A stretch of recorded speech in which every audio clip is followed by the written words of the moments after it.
Saudara, dalam rangka memastikan kendaraan operasional dalam kondisi baik di jajaran Mapolres Aceh Jaya, Kapolres setempat melakukan pengecekan kendaraan baik roda 2 maupun roda 4. Hal itu dilakukan supaya dalam memberikan pelayanan ke masyarakat tidak terganggu dengan kondisi kendaraan.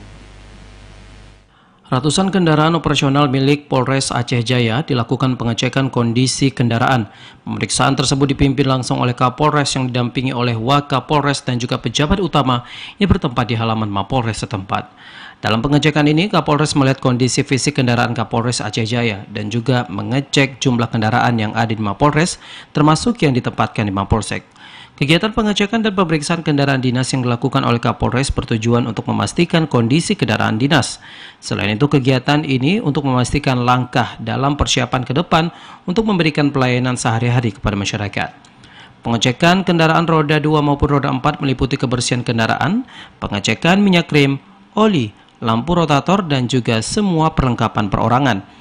Kapolres Aceh Jaya, AKBP Yudi Wiono, menyatakan bahwa dalam pemeriksaan ini pihaknya menemukan sejumlah kendaraan yang perlu diperbaiki sehingga saat bertugas nantinya tidak memiliki kendala apapun. Kegiatan kita di Polres Aceh Jaya hari ini adalah untuk melihat, mengecek, kemudian kita berupaya untuk memperbaiki beberapa kendaraan dinas Polres Aceh Jaya yang nantinya itu kita bisa bersiap untuk melayani pelayanan masyarakat. Ada 3 yang harus kita perhatikan. Yang pertama adalah untuk kendaraan roda 2 itu mungkin perlu perawatan rutin saja. Kemudian yang kedua ada beberapa roda 4 yang perlu perawatan sedang. Kemudian roda 4 yang perlu perawatan berat.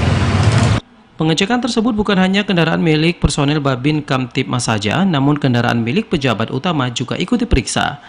Dari Aceh Jaya, Musliadi, TVRI melaporkan.